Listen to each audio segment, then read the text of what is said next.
el hombre del saco. Eran cerca de las 9 y papá vino a darme las buenas noches. Mamá era la que siempre me acostaba y él venía cuando iba a ponerse el pijama, con lo cual no era de extrañar verlo desabrochándose la camisa o los zapatos. Mañana, partido, me dijo sonriente mientras me acariciaba la cabeza. Sí, dije felizmente sin ocurrírseme nada que decir. Bueno, te dejo que descanses. Acuérdate mañana de desayunar bien, dijo acariciándose la pequeña calva que le estaba saliendo. Cada vez que mi padre me daba un consejo, se me quedaba grabado en la cabeza. Se despidió con un beso en la frente y cerró la puerta. Era extraño, pero cada vez que la puerta estaba cerrada, sobre todo de noche, no parecía mi habitación. Era como si me encontrase de repente en un sitio aislado de toda la casa, lejos de todo el mundo. La lámpara de cera que me habían regalado por mi cumpleaños contribuía a ello, pues proyectaba extrañas sombras con movimiento dentro de una luz verdosa que empapaba todo el cuarto. En mi despertador de las tortugas ninja, el segundero sonaba con violencia aunque normalmente no me percataba de su existencia. A lo lejos oía la voz de mis padres y una suave melodía. Aquella noche no parecían querer ver la tele. Tumbado boca arriba en la cama, pegué un poco la barbilla a mi pecho y miré la ventana. Desde aquel sexto piso y desde mi cama, lo único que veía era la luna suspendida en el aire, incompleta, sin fuerzas para dar luz. Giré la cabeza hacia la derecha y miré la puerta en la pared del pequeño trastero. Allí estaban mis juguetes y en noches como esa, en las que papá y mamá no veían la tele, se oían terribles gemidos y ruidos. Deseé con todas mis fuerzas que aquella noche no oyera nada, pues empezaba a sentir pánico y aunque luego de día no recordaba nada, algo me hacía pensar que si esa noche volvía a tener pesadillas lo recordaría para siempre. Pasó mucho tiempo sin que pasara nada. De vez en cuando oía alguna risa de mamá, como si papá le contara cosas graciosas y la música seguía sonando, aunque canciones distintas. El sudor frío se hizo presente en mi nuca y espalda cuando empezaron los ruidos. Eran ruidos extraños, como muelles oxidados y alguien dando pasos dentro del trastero. Ya no oía a papá ni a mamá. De repente empezaron aquellos gemidos y creí que la puerta del trastero se iba a abrir. ¡Papá! Grité con todas mis fuerzas. Los ruidos cesaron repentinamente, como si el solo hecho de llamar a mi padre los aterrase. En unos instantes estaba en mi cuarto y con la luz ya encendida, me abrazaba y escuchaba mis explicaciones. Pero tranquilo, el hombre del saco no existe, dijo disimulando una sonrisa. Sí, sí que existe. Yo lo oigo. Le expliqué. No me gustaba que pensase que eran cosas de niños. Entonces mi padre me guiñó el ojo y se me acercó al oído para susurrarme. Bueno, pues si existe, yo lo cazaré. Acto seguido se levantó y se dirigió hasta mi puerta. Luego salió y me miró. Bueno, hasta mañana.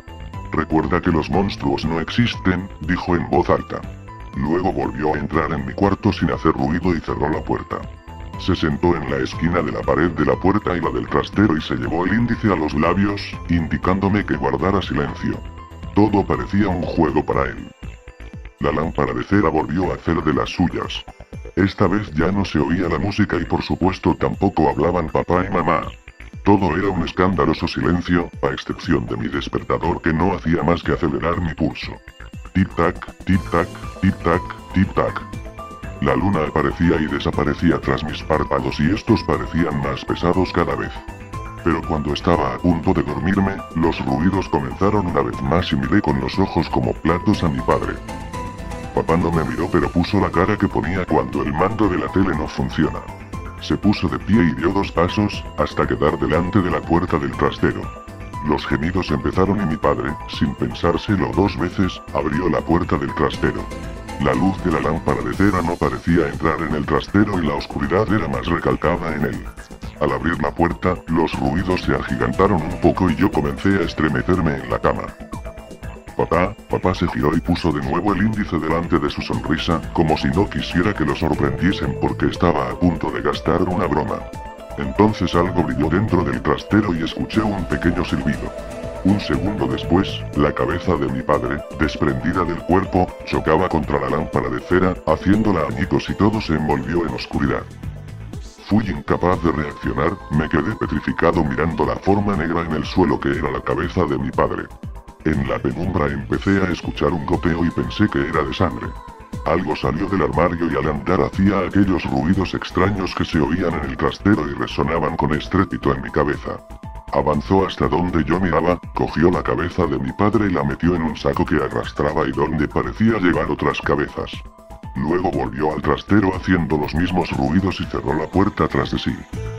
En breves instantes mi madre entraría en mi cuarto para ver si todo iba bien y encendería la luz.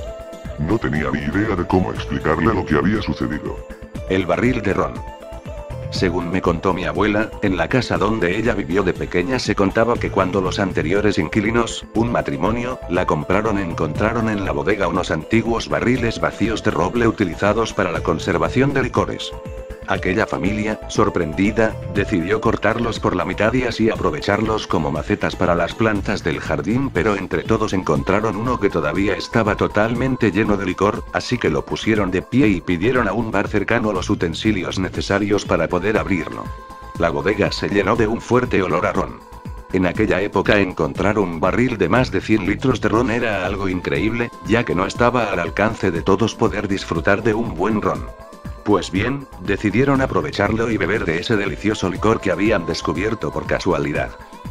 Un año después, tras haber bebido casi el total de los litros de ron, empezaba a ser difícil sacar más líquido del enorme barril, incluso se hacía incómodo inclinarlo para alcanzar la bebida. Entonces decidieron cortarlo por la mitad para poder sacar el resto. Seguidamente, el marido cogió el cazo con el que sacaba siempre el ron del barril y al introducirlo en el líquido tropezó con algo, parecía un objeto bastante duro, introdujo la mano y se dio cuenta que lo que había encontrado era un cuchillo clavado en la espalda de un cadáver acurrucado en el fondo del barril.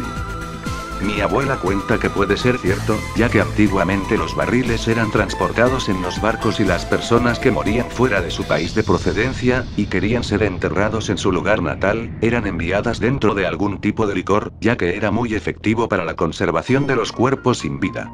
El amigo imaginario. Históricamente siempre los niños han sido más susceptibles con ver espíritus o visitantes extraños que no deben estar ahí. La mayoría de las veces siempre es fruto de la gran imaginación que puede tener un niño y también es debido a que les resulta dificultades para ser amigos. Pero otras veces no es así. En una casa un niño no hacía otra cosa que mirar a un determinado lugar de la casa y siempre fijamente, incluso muchas veces hablaba hacia esa dirección y se reía. El niño de 5 años les decía a sus padres que veía a un hombre de sombrero negro y mayor en la casa y que le decía con la mano que se acercara a él. También decía al niño que le hablaba diciéndole que se fuera con él a un sitio muy divertido y que iba a estar jugando para siempre. Los padres no hacían mucho caso. Serán cosas de niños, decían ellos. Una mañana cuando se levantó la pareja vio un mensaje escrito en la pared en que decía: adiós papá, adiós mamá, me voy a jugar para siempre con este hombre. Los padres se liaron como locos a buscarlo pero nunca más apareció ni se supo nada de él.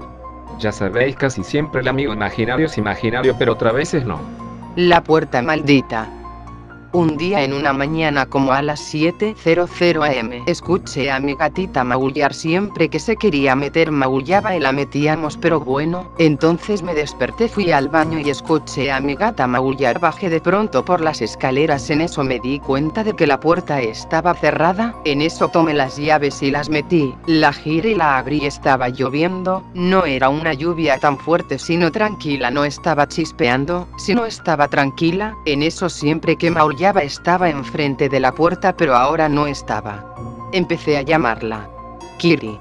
Gritaba y seguía gritando hasta que en eso se estaba cerrando la puerta y cuando se cerró escuché el sonido de las llaves como si quisieran encerrarme con llave y dejarme afuera. Estaba en shock, rápidamente racioné, estaba llorando, abrí la puerta inmediatamente antes de me dejaran afuera, entré, asustada, llorando, y cerré la puerta con llave. Fui inmediatamente para arriba y solo estaba mi papá despierto y estaba viendo la televisión. Le pregunté si él me encerró y me dijo que no, que él estaba arriba. En eso fui a mi cuarto y me puse a pensar lo extraño que fue. Ese mismo día mi papá estaba despierto en la noche, yo ya estaba dormida, eran como las 12:23 pm y dice que vio una sombra. Él no dijo nada pero mi mamá lo vio así con los ojos abiertos y le preguntó qué le pasaba y dijo que vio algo en la pared como una sombra. Desde ese entonces me da pavor recordar esta historia, igual que me da pavor abrirle a la gatita en la mañana.